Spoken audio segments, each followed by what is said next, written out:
to black. I just wanna say goodbye, my love. Hello students, I am Om Singh Thakur from X Classes Bhopal. Today we are just going to start the topic of 11th class physics topic, and the chapter name is motion in straight line. Okay, motion in straight line का मतलब हम क्या समझ रहे हैं, कोई भी object जब मोशन करेगा तो वो स्ट्रेट लाइन में मोशन करेगा. अंडरस्टैंड? तो अब हम ये समझते हैं कि मोशन और रेस्ट क्या होता है. What is motion, what is rest. Generally क्या होता है कि जो मोशन है और रेस्ट है वो मैकेनिक्स का पार्ट है. किसका पार्ट है? मैकेनिक्स का पार्ट है. तो क्या हो जाएगी इसकी डेफिनेशन? मैकेनिक्स के पार्ट की डेफिनेशन क्या हो जाएगी?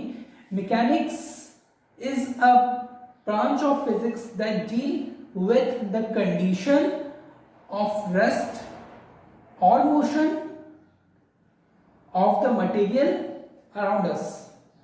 It is one of the oldest branch of physics. Okay? Now mechanics के अंदर हम लोग जो स्टडी करते हैं वो रेस्ट और मोशन की बात करते हैं. अब मैकेनिक्स के अंदर तीन इंपॉर्टेंट पार्ट्स होते हैं. There are three important parts in the inside the mechanics. First is static, second is dynamics, third is kinematics. Okay, so first of all we just talk about static. Static का मतलब हम क्या समझ रहे हैं? कोई भी चीज रुकी हुई. Static का मतलब क्या होता है? कोई भी चीज रुकी हुई किसी पॉइंट ऑफ रेफरेंस में. अंडरस्टैंड? तो इसकी हम डेफिनेशन यहाँ पे क्या दे सकते हैं? It is a branch of mechanics that deal with the study of object at rest. किसकी बात करेंगे? जो ऑब्जेक्ट क्या रहेगा? रेस्ट में रहेगा और in equilibrium state. Equilibrium state यानी वो स्टेबल है. Understand? Even when they are under the action of several forces. कोई भी एक ऑब्जेक्ट जो कि रेस्ट में है, जो कि इक्विलिब्रियम में है, और वो रेस्ट और इक्विलिब्रियम में रहेगा भले ही उसमें कितने भी फोर्स क्यों ना लग रहे हों. तो that is the condition of static. Okay, the measurement of time is not essential in static. अब कोई भी चीज रुकी हुई है तो measurement of time is not important in static. Understand? रुकी हुई चीज को हम स्टैटिक बोलते हैं भले ही हमें उसमें कितने भी फोर्सेस क्यों ना लग रहे हो, वो बस स्टेबल रहना चाहिए. अंडरस्टैंड? स्टैटिक का मतलब stable equilibrium state. Now we are just talking about kinematics. Okay, kinematics का मतलब क्या होता है कि वो ऑब्जेक्ट जो कि मूव कर रहा है. अंडरस्टैंड? भले ही उसमें कितने भी फोर्स लग रहे हैं वो मूव कर रहा है. तो सेम इसकी डेफिनेशन क्या हो जाएगी? It is the branch of mechanics that deal with the study of motion of object without considering the cause of motion. Okay, here measurement of time is essential. Here measurement of time is essential. क्योंकि measurement of time essential इसमें इसलिए है कि कोई भी object जब move कर रहा है तो कितनी देर तक वो मूव कर रहा है और कब उसने मूव करना स्टार्ट किया है. अंडरस्टैंड?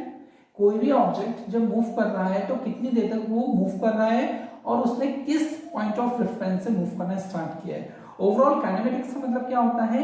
मोशन. स्टैटिक का मतलब क्या होता है? रेस्ट. अंडरस्टैंड? थर्ड की बात करूं मैं डायनामिक्स की. It is a branch of mechanics. ये भी मैकेनिक्स की ब्रांच है that deal with the study of motion of object into consideration of their cause of motion. मतलब डायनामिक्स का मतलब है कोई भी चीज मोशन कर रही है लेकिन उस मोशन का कारण क्या है? What are the reason behind it? Okay, the word dynamics come from Greek word में से निकला हुआ एक डायनामिक वर्ड है which means power. किसी भी चीज को आपने फोर्स लगाया. क्या लगाया? किसी भी चीज को आपने फोर्स लगाया. तो कोई भी किसी भी चीज में जब फोर्स लगता है और अगर वो मूविंग स्टेज में आने योग्य है, जरूरी नहीं आप किसी भी चीज में फोर्स लगाए तो मूव करें. ये बोर्ड है, मैं इसमें फोर्स लगा रहा हूं but it's not moving. But अगर करिए मैं मार्कर है, मैं इसमें फोर्स लगाऊंगा तो इट्स नॉट मूविंग. तो अगर ये फोर्स लगा पा रहे हैं, हम जितना फोर्स लगाएंगे उसको बोलेंगे हम यहाँ पे power. Dynamic is concern with forces which cause motion. Understand? तो ये तो तीन इंपॉर्टेंट चीजें थी जो हमने समझी. Is a part of mechanics. हम जो चैप्टर पढ़ने जा रहे हैं वो है motion in straight line. Now right now we are just talking about what is motion. Motion क्या होता है? सिंपल, एक ऑब्जेक्ट है, इस ऑब्जेक्ट ने अपनी पोजीशन चेंज करी, ये x0 से x1 में आया, इसने मोशन किया, this is called motion, simple. तो इसकी डेफिनेशन क्या हो जाएगी, if an object changes its position with respect to its surrounding with time then it is called motion, simple definition. Okay, now what is rest, कोई भी चीज rest में है, टाइम बढ़ता जा रहा है और वो फिर भी रेस्ट में, तो उसका बोलेंगे हम रेस्ट में। If an object does not change its position with respect to its surrounding with time, surrounding के साथ में जो टाइम है उसके साथ में वो पोजीशन को चेंज नहीं कर रहा है, then it is called rest.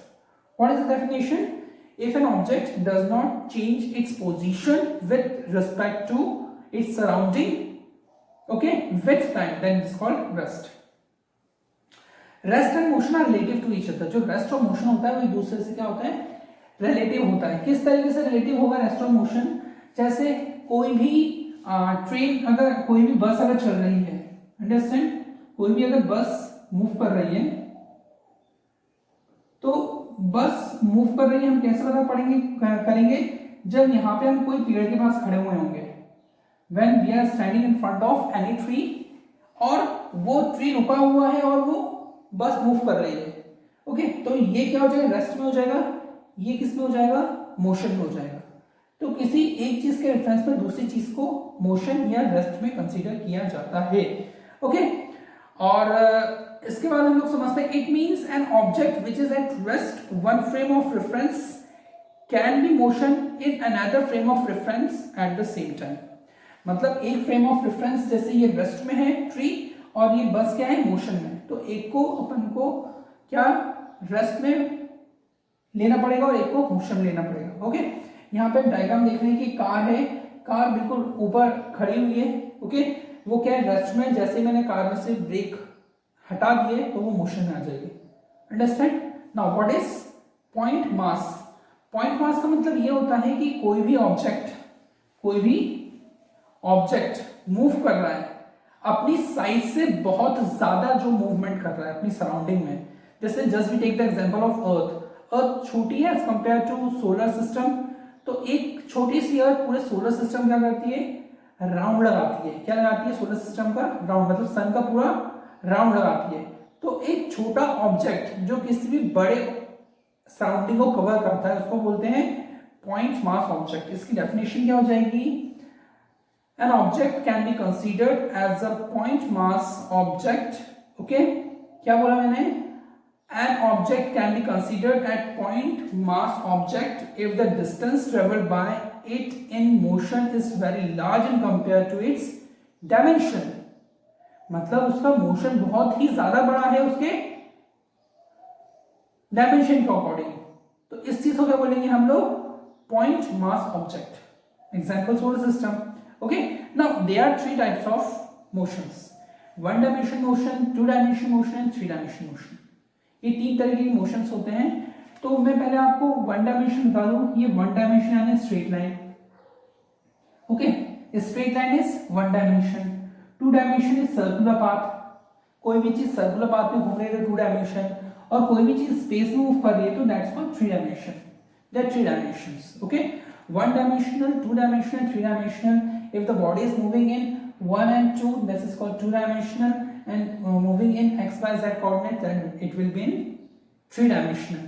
तो one dimensional की definition क्या हो जाएगी, if only one out of three, if only one out of three, okay, if only one out of three coordinates specify the position of the object, what, of the object with respect to time, with respect to time के according movement चल रहा है, then the motion is called one dimension motion। इसको क्या बोलेंगे, one dimension motion करेंगे, बोलेंगे। जैसे कोई भी एक लड़की एक बॉक्स को सरका रही है ना, कोई भी लड़की कर रही है बॉक्स को एक स्ट्रेट लाइन में मूव करवा रही है, तो what, for instance motion of a block in a straight line, motion of a block in a straight line, okay. Man walking on a level, कोई सीधे रोड पे कोई आदमी चल रहा है, कोई सीधे रोड पे कोई भी आदमी जब चल रहा है तो उसको क्या बोलेंगे, one dimension motion. Understand, clear है, वन डायमेंशन मोशन, जब भी स्ट्रेट लाइन की बात होगी वन डायमेंशन मोशन। अब मैं आपको बताता हूं what is two dimension motion. motion is called two-dimensional motion if only two out of three, if only two out of three coordinates specify the position of object changes with respect to time. जैसे कोई भी चीज circular path में move कर रही है, understand, कोई भी चीज एक सर्कुलर पाथ में मूव कर रही है, एक सर्कुलर पाथ है, तो सर्कुलर पाथ के अंदर कोई भी ऑब्जेक्ट जब मूव कर रहा है तो वो ऑब्जेक्ट हर सेकंड अपनी पोजीशन क्या कर रहा है, चेंज करता जा रहा है. Every second the position and direction is changing. This motion is called two-dimensional motion. Okay. So what are the examples? Motion is called two-dimensional motion. Circular motion is an instance of two-dimensional motion. Circular motion एक two-dimensional motion का example हो जाएगा यहाँ पर. Understand? तो हमने one dimension समझ लिया, two dimension समझ लिया. One dimension क्या हुआ कि हमने straight line की बात कर रहे हैं. कोई भी ऑब्जेक्ट जब स्ट्रेट लाइन मूव कर रहा है तो वो वन डायमेंशन होगा. कोई भी ऑब्जेक्ट जब दो लाइन मूव कर रहा है तो वो टू डायमेंशन होगा. थ्री डायमेंशन की बात करेंगे. थ्री डायमेंशन की जब मैं बात करूंगा तो इफ ऑल थ्री कोऑर्डिनेट्स, तीनों कोऑर्डिनेट्स जब काम करेंगे, all three coordinates will work together simultaneously with respect to time, then the motion called three dimensional motion. जैसे कोई भी थ्री डायमेंशनल मोशन के अंदर एयरक्राफ्ट फ्लाई करता है, हवाई जहाज जो एरोप्लेन आपका उड़ता है ना, वो जमीन पे रहता है, ओके, ना वो पूरी तरीके से स्पेस में, मतलब वो तीनों पार्ट्स कवर करता है. अंडरस्टैंड? जब वो तीनों पार्ट्स पूरे कवर करता है उसको बोलते हैं three dimensional motion. Same as it is gas molecules किसी भी कंटेनर के अंदर, गैस मॉलिक्यूल्स किसी भी कंटेनर के अंदर जब मूव करते हैं तो वो थ्री डायमेंशनल मोशंस करते हैं. अंडरस्टैंड? सो इन टुडेस हमने अभी क्या क्या चीजें पढ़ ली. व्हाट इज मैकेनिक्स क्या होता है, वेरी इंपॉर्टेंट पार्ट. मैकेनिक्स की तीन ब्रांचेस होती हैं जो मैं आपको समझा चुका हूं. ओके, मोशन पढ़ लिया हमने, पॉइंट ऑब्जेक्ट मास पढ़ लिया, one dimension motion, two dimension motion, three dimension motion. एक बार और इसका आप रिवीजन करिए. नेक्स्ट हम देखते हैं स्पीड, डिस्टेंस और डिस्प्लेसमेंट की बात करेंगे, है ना.